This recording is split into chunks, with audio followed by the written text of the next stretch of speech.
Hi everyone, very very good evening. कैसे हो? Hope करता हूँ आप सब लोग अच्छे ही होंगे। सो फ्रेंड्स, आज की इस वीडियो में आप लोगों से मैं सामान्य ज्ञान का टेस्ट दूंगा, special UP and Bihar BEd entrance exam 2025 के लिए। फ्रेंड्स, इस वीडियो में जो टोटल आपके क्वेश्चंस होंगे वो होंगे 50। अगर आप लोग 50 में से 20 से 22 प्रश्न सही कर लेते हैं तो आपकी सामान्य ज्ञान की तारीख बहुत अच्छी है। तो चलिए वीडियो को स्टार्ट करते हैं। सबसे पहला प्रश्न आपके स्क्रीन पे है, रक्तता निम्न में से किन विटामिन की कमी के कारण होता है? बताइए।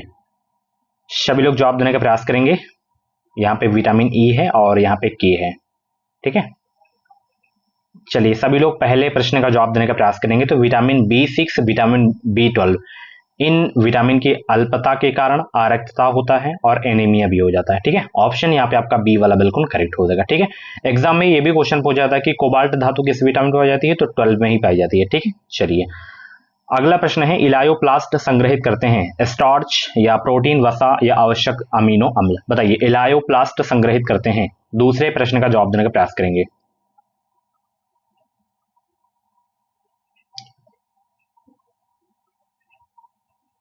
तो ये वसा संग्रहित करते हैं। ऑप्शन सी आपका बिल्कुल करेक्ट हो जाएगा। अगला प्रश्न है, वर्षा ऋतु में लकड़ी से बने दरवाजों के फूलने का कारण क्या होता है? वाष्पोत्सर्जन, अंतः शोषण, बहिपरासरण या बिंदु श्रावण? तीसरे प्रश्न का जवाब दीजिए। वर्षा ऋतु में लकड़ी से बने दरवाजों के फूलने का कारण क्या है? अंतः शोषण हो जाएगा। ऑप्शन बी आपका बिल्कुल करेक्ट हो जाएगा। जब बर्फ पिघलती है तो उसका आयतन घटता है, बढ़ता है, पहले घटता है फिर बढ़ता है या वही रहता है? बताइए सब लोग। जब बर्फ पिघलती है तो उसका आयतन क्या होता है? उसका आयतन घटता है, ठीक है। ऑप्शन पहला वाला बिल्कुल करेक्ट हो जाएगा। पादपों द्वारा वायुमंडल में जल परिवर्धन की प्रक्रिया कहलाती है क्या? बताइए। संघनन, अवक्षेपण, बहना या वाष्पोत्सर्जन? क्या कहलाता है? वाष्पोत्सर्जन कहलाता है। ऑप्शन डी आपका बिल्कुल करेक्ट हो जाएगा। और साथ ही इस वीडियो में हम लोग बात करेंगे Bihar CET BEd entrance exam 2025 के बेस्ट बुक के बारे में, जो कि है चक्षु प्रकाशन की बुक। आप लोग इस बुक का कवर पेज देख सकते हैं। ये संपूर्ण स्टडी गाइड बुक है। इस बुक में आपको 2100 से ज्यादा इंपॉर्टेंट क्वेश्चन, 7 सवाल पेपर आपको देखने को मिल जाएंगे। पूरा लेटेस्ट पैटर्न पर आधारित है। यह पुस्तक हर हाल में अन्य पुस्तकों से श्रेष्ठ है। SRR पब्लिकेशन की बुक। यहाँ पे देखेंगे नीचे तो यहाँ पे पाठ्यक्रम भी दिया गया है एंड यहाँ पे देख सकते हैं ये 24 का पेपर भी लगाया गया है। तो 28 मई को पेपर है। ये बुक से अपनी बेहतरीन तैयारी आप लोग कर सकते हैं। और साथ ही इनकी जो है गाइड के अलावा बिहार सीईटी बीएड की जो है प्रैक्टिस सेट की भी बुक आती है। तो इस प्रैक्टिस सेट की बुक में आपको 2100 से ज्यादा important question, short solve paper and 20 practice set आपको अलग से देखने को मिल जाएंगे। तो ये दोनों पुस्तकें आपको हर मार्केट में बहुत ही आसानी से मिल जाएंगी। आप इसे ऑनलाइन भी ऑर्डर करके घर बैठे मंगवा सकते हैं, दोनों कॉम्बो पैक को। लिंक वीडियो के डिस्क्रिप्शन बॉक्स में आप परचेज कर सकते हैं। बेहतरीन प्रिपरेशन करना है तो आप जो है इन दोनों पुस्तकों को ले सकते हैं। अगला प्रश्न है, भारतीय रिजर्व बैंक के गवर्नर के कार्यकाल की अवधि कितनी होती है? 2 साल, 4 साल, 3 साल या 5 साल? 6 का जवाब दीजिए। भारतीय रिजर्व बैंक के गवर्नर के कार्यकाल की अवधि होती है कितने वर्ष? तो निर्धारित की गई है 3 साल, ठीक है। चलिए अगला प्रश्न है, चाबहार बंदरगाह जो है किन देशों द्वारा संयुक्त रूप से बनाया जाएगा? चाबहार बंदरगाह किन देशों द्वारा संयुक्त रूप से बनाया जाएगा? ईरान, अफगानिस्तान, भारत? ऑप्शन पहला वाला बिल्कुल करेक्ट हो जाएगा। भारत का 29वां राज्य कौन सा था? बताइए। तेलंगाना था। 2 जून 2014 को बनाया गया था, ठीक है। 29वां राज्य। जीव मिल्खा सिंह किस खेल से जुड़े हैं? बताइए। जीव मिल्खा सिंह किस खेल से जुड़े हैं? और प्रेजेंट टाइम में 28 राज्य हैं और 8 केंद्र शासित प्रदेश हैं, ठीक है। बताइए, जीव मिल्खा सिंह किस खेल से जुड़े हैं? तो इनका संबंध भाई हो जाएगा गोल्फ से, ठीक है। ऑप्शन यहाँ पे आपका सी वाला बिल्कुल करेक्ट हो जाएगा, ठीक है। चलिए अगला प्रश्न आपकी स्क्रीन पे है, यहाँ पे देख सकते हो। निम्नलिखित राज्यों में से किस राज्य की विधानमंडल द्विसदनीय है? बताइए कौन सा राज्य है वो? 10 का जवाब देने का प्रयास करेंगे। वो है बिहार। ऑप्शन डी आपका बिल्कुल करेक्ट हो जाएगा। भारतीय संघ कौन से देश के संघ के जो है सदस्य है? संयुक्त राज्य अमेरिका, ऑस्ट्रेलिया, स्विट्जरलैंड या कनाडा? भारतीय संघ कौन से देश के संघ के सदस्य हैं? 11 का जवाब देने का प्रयास करेंगे सब लोग। और वीडियो को लाइक कर दो। 50,000 में अगर आपको बीएड करना है तो ये मेरा व्हाट्सएप नंबर है, या नंबर पे कॉल भी कर सकते हो, 7905632533 7905632533 पे आप हमें कॉल कर सकते हैं। अपनी सीट बुक करा सकते हैं। 250 से ज़्यादा सीटें बुक हो गई हैं। 400 सीटें हमारे यहाँ टोटल हैं और ये फीस आपको इंस्टॉलमेंट में देना है। इकट्ठा भी दे सकते हो, इंस्टॉलमेंट में दे सकते हो। हम लोग परीक्षा के दौरान रहने की सुविधा भी देते हैं, ईयरली एग्जाम होता है। अगर आप लोग को हमसे मिलना है तो प्रयागराज में हमारी ऑफिस है, आके मिल भी सकते हो। चलते बताइए सब लोग, भारतीय संघ कौन से देश के संघ के सदस्य है? कनाडा। ठीक है, ऑप्शन डी करेक्ट हो जाएगा। 93वां संवैधानिक संशोधन किससे संबंधित है? आज दोपहर में क्लास नहीं हो पाई थी, इंटरनेट की प्रॉब्लम की वजह से नहीं हो पाई थी। बताइए 93वां जो संवैधानिक संशोधन हुआ था उसका संबंध किससे है? शिक्षण संस्थानों में ओबीसी के आरक्षण से। ठीक है, डी ऑप्शन बिल्कुल करेक्ट हो जाएगा। भारत में राजनीतिक दलों को मान्यता दी जाती है किसके द्वारा? बहुत इंपॉर्टेंट क्वेश्चन है पॉलिटी का ये। भारत में राजनीतिक दलों को मान्यता दी जाती है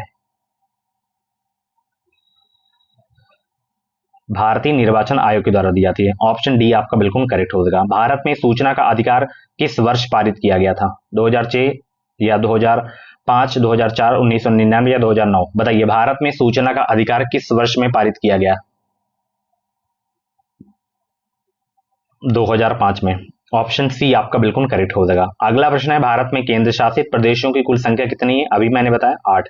ठीक है, चलिए अगला प्रश्न है, भारत का निर्वाचन आयोग विधिक संस्था है या प्रशासनिक संस्था है या अधिनियमित संस्था या संवैधानिक संस्था? बताइए निर्वाचन आयोग कौन सी संस्था है? 16 का जवाब देने का प्रयास करेंगे सब लोग। निर्वाचन आयोग है तो ये संवैधानिक संस्था है। ठीक है, ऑप्शन डी आपका बिल्कुल करेक्ट हो जाएगा। लोकसभा में भारत के राष्ट्रपति द्वारा एंग्लो इंडियन समुदाय के कितने सदस्य मनोनीत किए जाते हैं? टोटल 2। ठीक है, चलिए लोकसभा का प्रोटेम अध्यक्ष नियुक्त किया जाता है किसके द्वारा? बताएंगे सब लोग। लोकसभा का प्रोटेम अध्यक्ष नियुक्त किया जाता है किसके द्वारा? भारत के राष्ट्रपति के द्वारा, भारत के उपराष्ट्रपति के द्वारा, भारत के प्रधानमंत्री द्वारा या भारत के मुख्य न्यायाधीश द्वारा? 18 का जवाब देने का प्रयास करेंगे। लोकसभा का प्रोटेम अध्यक्ष नियुक्त किया जाता है भारत के राष्ट्रपति के द्वारा। ठीक है, ऑप्शन पहला वाला बिल्कुल करेक्ट हो जाएगा।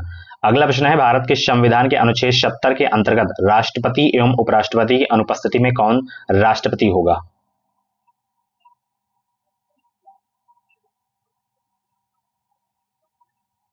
भारत के मुख्य न्यायाधीश। ठीक है, ऑप्शन डी आपका बिल्कुल करेक्ट हो जाएगा। निम्नलिखित में से कौन सा भारत का दक्षिण बिंदु है? बताइए 20 का जवाब दीजिए। निम्नलिखित में से कौन सा भारत का दक्षिण बिंदु है? इंदिरा बिंदु। ऑप्शन पहला वाला बिल्कुल करेक्ट हो जाएगा। भाखड़ा नागल बांध की ऊंचाई कितनी है? बताइए भाखड़ा नागल बांध की ऊंचाई है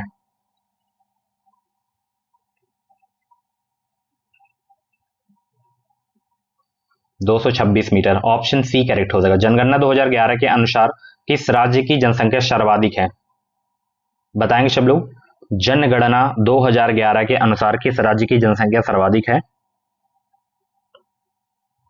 उत्तर प्रदेश की। ठीक है, चलिए अगला प्रश्न है, सुंदरबन डेल्टा जो है कौन से पेड़ के लिए प्रसिद्ध है? 23 का जवाब दीजिए। सुंदरबन डेल्टा कौन से पेड़ के लिए प्रसिद्ध है? सुंदरी। ठीक है, ऑप्शन यहाँ पे आपका जो है सुंदरवन यहाँ पे हो जाएगा या सुंदरी बोल सकते हो। चलिए न्यूनतम वृद्धि काल वाला बायोम है सवाना, चापारल, टाइगा या टुंड्रा? 24 का जवाब दीजिए। टुंड्रा हो जाएगा। ठीक है, और एडमिशन हमारे यहाँ आप लोग ले सकते हो। आप बिहार से हो, यूपी से हो या छत्तीसगढ़ से हो, झारखंड से हो, किसी भी स्टेट से हो तो आप अपना एडमिशन करा सकते हैं। आपको एग्जाम देने आना है वर्ष में एक बार, और रहने की सुविधा भी हम लोग देते हैं, तो आप एडमिशन ले सकते हैं। चलिए जेरोफाइटिक वनस्पति अधिकतर पाई जाती है कहाँ? 25 को जवाब दीजिए। जेरोफाइटिक वनस्पति अधिकतर पाई जाती है कहाँ? ये घास के मैदान एवं मरुस्थलों में पाई जाती है, तो ऑप्शन सी आपका बिल्कुल करेक्ट हो जाएगा। निम्न में से कौन सा भू संतुलन का उदाहरण है? निम्न में से कौन सा भू संतुलन का उदाहरण है? 26 का जवाब दीजिए सब लोग। मिसिसिपी मुहाने का संकुचन, ये भू संतुलन का उदाहरण है। ऑप्शन सी करेक्ट हो जाएगा। किस सातवाहन राजा ने स्वयं ब्राह्मण की जो है उपाधि धारण की थी? बताइए 27 का जवाब दीजिए सब लोग। करेक्ट आंसर क्या हो जाएगा?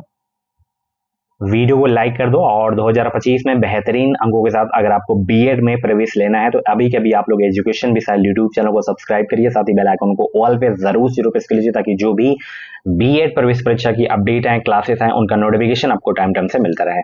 तो यहाँ पे गौतमी पुत्र सातक करणी हो जाएगा। ठीक है, चलिए वैदिक काल में बलि शब्द का क्या अर्थ है? वैदिक काल में बलि शब्द का क्या अर्थ है? प्रजा द्वारा शासक को दी गई भेंट। ठीक है, यही होता है बलि शब्द का अर्थ। चलिए कौन से बौद्ध ग्रंथ में 16 महाजनपद का उल्लेख है? Very very most important question है आपके एग्जाम के लिए। बताइए कौन से बौद्ध ग्रंथ में 16 महाजनपद का उल्लेख मिलता है? अगुत्तर निकाय में। ठीक है, चलिए बहुत इंपॉर्टेंट क्वेश्चन है, कई बार ये क्वेश्चन पूछा भी जा चुका है। अगला प्रश्न है, बुलंद दरवाजा किसके द्वारा बनवाया गया था? 30 के जवाब दीजिए। बुलंद दरवाजा किसके द्वारा बनवाया गया था? 30 के जवाब देने का प्रयास करेंगे। अकबर के द्वारा बनवाया गया था। ऑप्शन पहला वाला बिल्कुल करेक्ट हो जाएगा। निम्नलिखित में से किस शासक ने भारत में सर्वप्रथम एकता प्रारंभ किया था? बताइए सब लोग, निम्नलिखित में से किस शासक ने भारत में सर्वप्रथम एकता प्रारंभ किया था? 31 का जवाब देने का प्रयास करेंगे सब लोग। इल्तुतमिश, बलबन, अलाउद्दीन खिलजी या रजिया? तो यहां पे इल्तुतमिश हो जाएगा, ऑप्शन ए वाला बिल्कुल करेक्ट हो जाएगा। अगला प्रश्न है, कबीर का पालन पोषण एक मुस्लिम जुलाहे ने किया, जिनका नाम था क्या? बताइए क्या नाम था? 32 को जवाब दीजिए सब लोग। तो नीरू और नीमा मैंने किया था। ठीक है, तो यहाँ पे नीरू है तो करेक्ट आंसर ये हो जाएगा। ठीक है, सी वाला। चलिए अगला प्रश्न है, यहाँ पे देख सकते हो, वहाबी आंदोलन का मुख्य उद्देश्य क्या था? बताइए वहाबी आंदोलन का मुख्य उद्देश्य क्या था? अंग्रेजों से अच्छे संबंध, इस्लाम का शुद्धिकरण, अंग्रेजी शिक्षा समर्थन, सामाजिक सुधारों का विरोध। तो वहाबी आंदोलन का जो मुख्य उद्देश्य था, इस्लाम का शुद्धिकरण करना। ठीक है, चलिए निम्न में से किस सामाजिक धार्मिक आंदोलन ने दलित वर्ग के संबंध में आवाज उठाई? ब्रह्म समाज, प्रार्थना समाज, आर्य समाज या सत्य शोधक समाज? 34 को जवाब दीजिए। तो यहाँ पे आपका जो करेक्ट आंसर होगा सत्य शोधक समाज हो जाएगा। ठीक है, इसकी स्थापना किसके द्वारा की गई थी? ज्योतिबा फुले। ठीक है, चलिए दिसंबर 1929 के लाहौर कांग्रेस के अधिवेशन ने जोर दिया। बताइए सब लोग, दिसंबर 1929 के लाहौर कांग्रेस के अधिवेशन ने जोर दिया। पूर्ण स्वराज हो जाएगा, ऑप्शन बी करेक्ट हो जाएगा। चलिए अगला प्रश्न आपकी स्क्रीन पे है, 1928 के बारदोली सत्याग्रह का नेतृत्व किसने किया था? 1928 के बारदोली सत्याग्रह का नेतृत्व किसने किया था? गांधी जी के अनुयायियों ने। ऑप्शन पहला वाला बिल्कुल करेक्ट हो जाएगा। गदर पार्टी का संस्थापक कौन था भाई? 37 का जवाब दीजिए। Very very most important question आपके एग्जाम के लिए। तो गदर पार्टी के संस्थापक भाई लाला हरदयाल सिंह थे। ठीक है, चलिए भारतीय प्रेस की स्वतंत्रता का प्रणेता किसे कहा जाता है? 38 का जवाब दीजिए।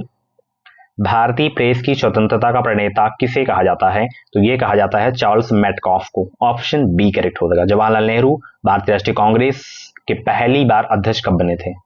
बताइए पहली बार अध्यक्ष कब बने थे?